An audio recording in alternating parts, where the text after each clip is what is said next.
Monseigneur Lefebvre a-t-il signé tous les documents du Concile Vatican II? C'est tout l'objet de cette vidéo. N'hésitez pas à vous abonner à notre chaîne.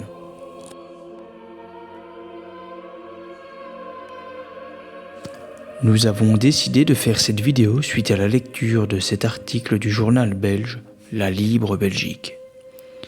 Voici ce que dit cet article. Monseigneur Marcel Lefebvre, l'évêque schismatique de l'Église catholique, avait signé tous les documents du Concile Vatican II.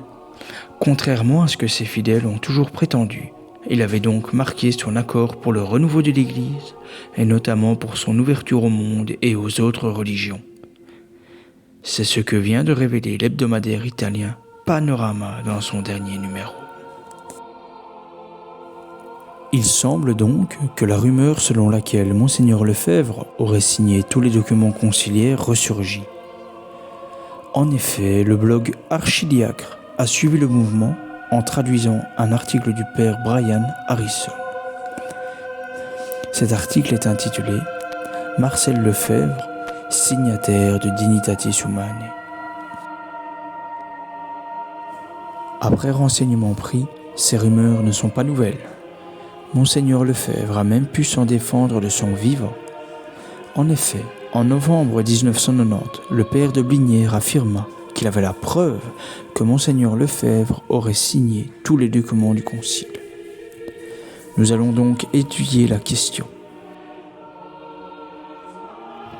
Le père Brian Harrison affirme que il y a maintenant un doute, voire une controverse, sur le fait que l'archevêque Marcel Lefebvre a voté contre le schéma de la liberté religieuse avec un non placet décisif tout au long de ses 5 projets successifs pendant le Concile Vatican II.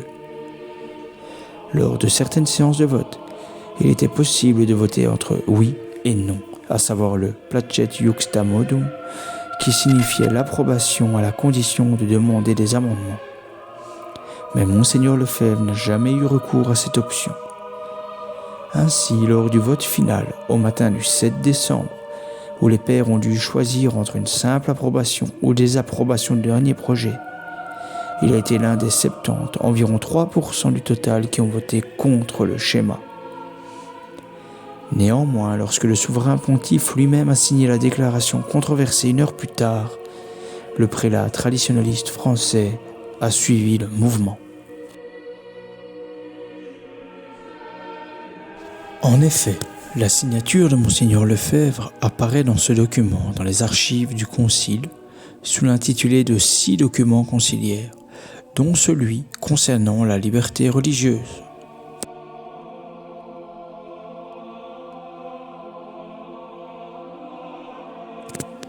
On voit que Monseigneur Lefebvre signe ce document, et le signe aussi au nom de Monseigneur Grimaud par procuration. Il était possible d'être au courant de ces signatures dès la publication des actes du Concile en 1970.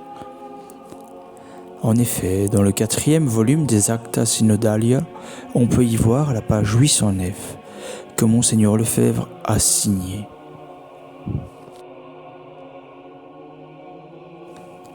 Quant à la signature de Monseigneur Lefebvre au nom de Monseigneur Grimaud, par procuration, elle est visible à la page 855.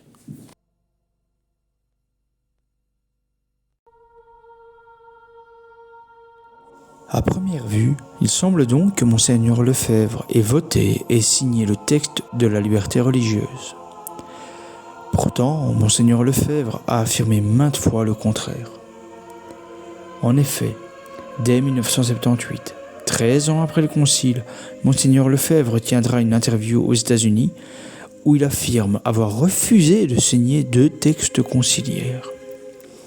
Cette interview est disponible dans un numéro apostole, le numéro 30, datant d'août 2011. Question. Vous avez débattu et pris part aux délibérations du 2e Concile du Vatican, n'est-ce pas? Oui. N'avez-vous pas signé et accepté les décisions de ce concile? Non. Tout d'abord, je n'ai pas signé tous les documents du Vatican II, à cause des 2 derniers actes. Le premier qui porte sur la liberté religieuse que je n'ai pas signé. L'autre, celle de l'Église dans le monde, je n'ai pas signé non plus. Cette dernière est à mon avis la plus orientée vers le modernisme et le libéralisme.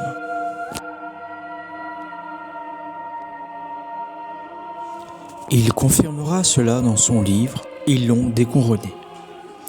En effet, à la page 68, on peut lire « Je me contenterai de conclure ce chapitre en vous citant encore ce passage de la lettre Et Giunto, où le pape Léon XIII fait preuve encore une fois d'une clairvoyance et d'une force admirable dans son jugement sur la liberté religieuse, qu'il appelle ici la liberté des cultes. » Donc ici, Monseigneur Lefebvre reprend un passage de Léon XIII. Et il termine en disant « La liberté religieuse, c'est l'apostasie légale de la société. Retenez-le bien, car c'est cela que je réponds à Rome. Chaque fois qu'on veut m'obliger à accepter globalement le concile, ou spécialement la déclaration sur la liberté religieuse. Le 7 décembre 1965, j'ai refusé d'apposer ma signature au bas de cet acte conciliaire.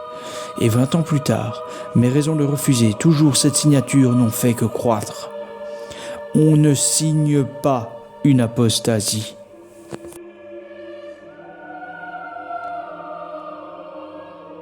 Monseigneur Lefebvre confirmera cela lors d'une conférence à Montréal le 17 mai 1982. Et maintenant, il a nommé le cardinal Ratzinger. Alors, je suis allé le voir. J'ai parlé pendant 1 heure 3 quarts avec Monseigneur le cardinal Ratzinger. Et certainement, le cardinal Ratzinger semble beaucoup plus positif et beaucoup plus capable de nous faire arriver à une bonne solution. La seule difficulté, voyez-vous actuellement, qui demeure assez aiguë, c'est la messe. C'est la messe. Ça a toujours été la messe, en définitive, depuis le début. C'est la messe. Parce qu'ils savent très bien que je ne suis pas contre le concile pour être contre le concile. Il y a des choses que je n'accepte pas dans le concile. Je n'ai pas signé le schéma de la liberté religieuse, je n'ai pas signé le schéma de l'Église dans le monde. Ça, c'est d'accord, mais je ne vais pas dire que je suis contre le concile en lui-même. Mais il y a des choses qu'on ne peut pas accepter dans le concile. Moi, je sais qu'on ne peut pas accepter, qui sont contraires à la tradition. Notre dernier exemple, où Monseigneur Lefebvre affirme ne pas avoir signé tous les documents du concile, est dans une interview de Fidélitaire. Question. Le père de Blinière, l'abbé de Nantes et don Gérard vous ont pratiquement accusé de mensonge quand vous avez assuré ne pas avoir signé 2 documents du concile, Dignitatis Humanae sur la liberté religieuse et Gaudium et Spes. La revue Sedes Sapientiae a reproduit un document tiré des archives du Vatican où figure votre nom, écrit de votre main. Qu'en est-il exactement et quel est ce document ? Monseigneur répondra « Cette idée de l'interprétation des signatures signifiant une approbation des documents conciliaires a germé dans le cerveau mal intentionné du père de Blinière. Les approbations ou refus des documents étaient évidemment accomplis pour chaque document en particulier. Le vote était secret, accompli sur des fiches individuelles et fait avec un crayon spécial qui permettait le calcul électronique des votes. Les fiches étaient ramassées par les secrétaires de la main de chaque votant. Les grandes feuilles qui circulaient de main en main parmi les pairs du concile et où chacun posait sa signature n'avaient aucun sens de vote pour ou contre, mais signifiaient notre présence à cette séance de vote pour 4 documents. Il faudrait vraiment prendre les pairs qui ont voté contre les textes pour des girouettes, en faisant croire qu'ils auraient approuvé ce qu'ils ont refusé une demi-heure avant. On voit ce que l'on peut attendre de l'imagination de ceux qui sont des girouettes et qui adorent ce qu'ils avaient brûlé auparavant, comme le père de Blinière, don Gérard et la girouette par excellence qu'est l'abbé de Nantes.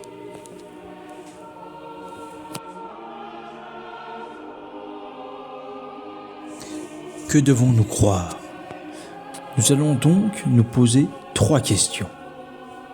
La première sera : Cette signature signifie-t-elle que Monseigneur Lefebvre était simplement présent à cette séance de vote, comme il l'affirme dans le fidélitaire précédemment cité? La deuxième question sera: malgré que Monseigneur Lefebvre ait dit le contraire, cette signature signifie-t-elle un vote en faveur du texte sur la liberté religieuse? Enfin, la dernière question sera: cette signature signifie-t-elle une approbation du texte sur la liberté religieuse?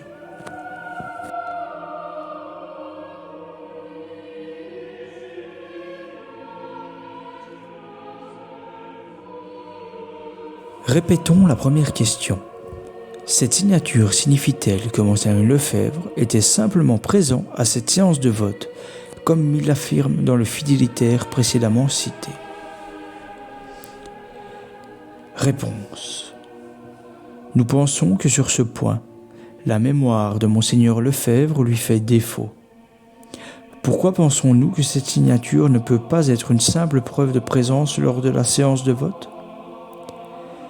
Tout simplement parce que Monseigneur Lefebvre signe par procuration pour un absent, Monseigneur Grimaud. Cette liste de signatures ne peut donc pas représenter la simple présence du prélat lors de cette séance de vote. Cela ne change rien au fond du problème, car 26 ans après, une erreur de mémoire est tout à fait compréhensible.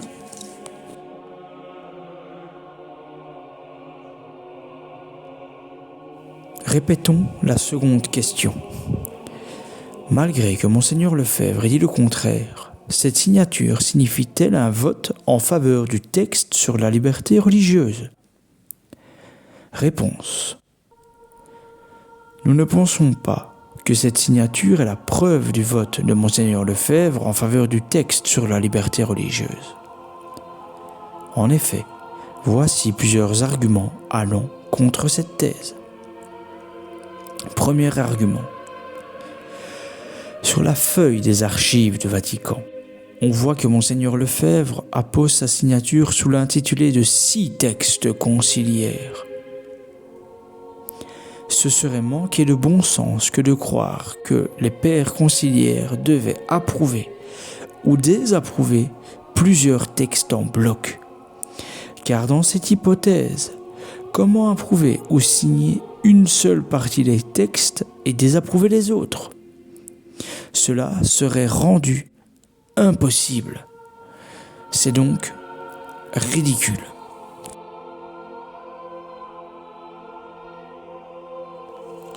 Le second argument est le suivant. Monseigneur Lefebvre signe pour un absent par procuration. Or, il était interdit de voter par procuration. En effet, les règles du Concile interdisent un quelconque vote par procuration ou délégation. Elles permettent uniquement la signature par procuration du document final et officiel après que le pape l'ait approuvé et signé. En effet, dans le volume 3, numéro 8, à la page 184, on peut lire: certains pères demandent si lors de la séance publique de samedi prochain, ils pourraient donner leur vote par l'intermédiaire d'un autre père. La réponse est négative. Le suffrage est donné personnellement. Si le père a procuration, il peut signer les documents qui peuvent avoir été approuvés. Mais il ne peut pas voter pour un autre père. On a déjà dit plus d'une fois qu'un vote est personnel et n'est pas donné par délégation. Donc cette signature ne peut absolument pas signifier un quelconque vote ou la signature du document sur la liberté religieuse.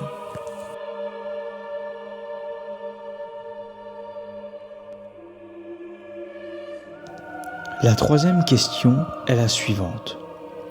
Cette signature signifie-t-elle une approbation du texte sur la liberté religieuse?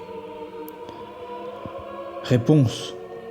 Nous ne pensons pas que cette signature est la preuve de l'approbation officielle de Monseigneur Lefebvre du texte sur la liberté religieuse. Notre argument est le suivant. En 2018, Monseigneur Leonardo Sapienza a publié La Barca di Paolo. Cet ouvrage contient de nombreux éléments inédits sur la vie du pape Paul VI et sur les années de l'après-concile. À la page 153, on peut y lire la transcription de l'entretien entre Monseigneur Lefebvre et Paul VI en 1976. Cette transcription est inédite car le Vatican a toujours refusé de donner une copie à Monseigneur Lefebvre.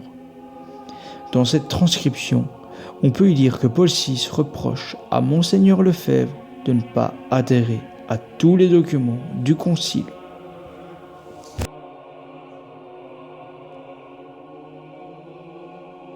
Il est fort probable que si la signature de Monseigneur Lefebvre signifiait une approbation de la liberté religieuse, le pape aurait rappelé à Monseigneur Lefebvre que s'il désirait être cohérent, il aurait dû admettre à tous les fidèles s'être sali les mains lors du concile. Le pape rappelle aussi dans cet entretien qu'il a signé la plupart des documents du concile. Implicitement, cela indique bel et bien qu'il ne les a pas tous signés. Cela conforte les propos de Monseigneur Lefebvre, affirmant qu'il a refusé d'en signer deux: le schéma sur la liberté religieuse et le schéma sur l'Église dans le monde. En effet, le Saint-Père dira à Monseigneur Lefebvre: comment peut-on revendiquer le droit de juger un concile? Un concile, en effet, dont les actes, pour la plupart, ont été signés par vous. En effet, implicitement, le Saint-Père disant « la plupart ont été signés par vous » indique que Monseigneur Lefebvre ne les a pas tous signés.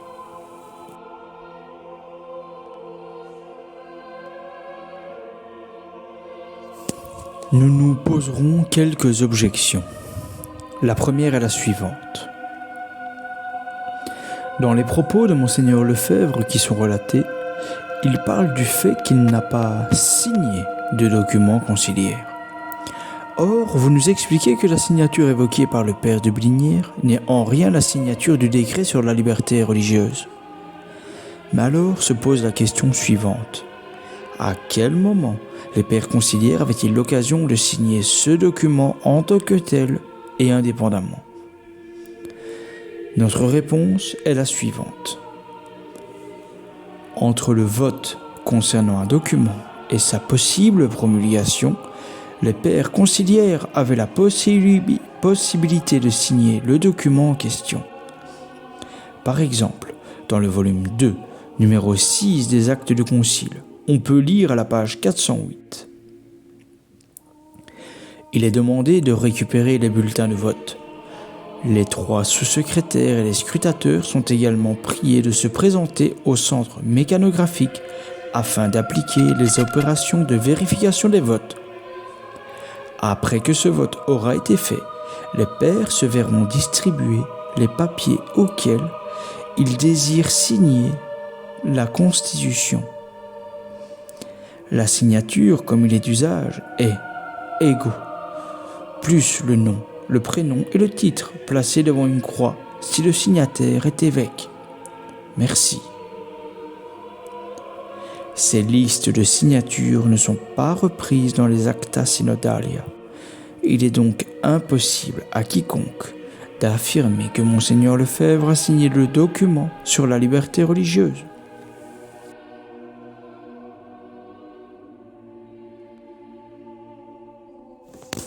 Si la signature de Monseigneur Lefebvre sous l'intitulé des 6 documents conciliaires n'est ni une approbation ni un vote, que signifie-t-elle? Notre réponse est la suivante. La formule de promulgation prévue à l'article 49 du règlement initial du Concile fait mention de ceux qui ont refusé de donner cette signature.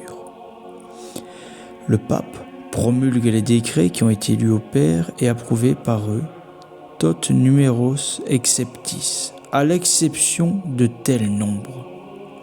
Cela indique que ceux qui ont refusé de signer ne sont pas associés à la promulgation. La signature de Monseigneur Lefebvre ne peut donc en aucun cas être une adhésion à cette promulgation, car il en est exclu par l'article 49 du règlement du Concile. Le document signé est donc seulement une démarche administrative signifiant que les pères prennent acte que ces décrets ont été promulgués ce jour-là par le pape. Ce n'est donc en rien un signe d'adhésion.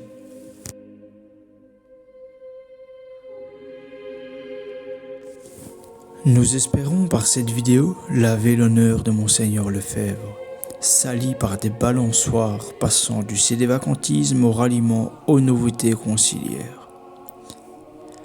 En effet, le père de Blinières quitta Monseigneur Lefebvre pour rejoindre les sédévacantistes. Par la suite, ce donneur de leçons d'orthodoxie finira sa pauvre vie en rallié. Cet exemple est une simple preuve que lorsque l'on s'éloigne des principes posés par l'archevêque, la balancelle entre deux extrêmes est inévitable. En effet, l'erreur étant instable par soi-même et non fixe, elle ne peut que balancer entre divers types d'erreurs. Nous espérons que cette vidéo a répondu à vos attentes et n'hésitez pas à vous abonner afin de pouvoir suivre des contenus futurs.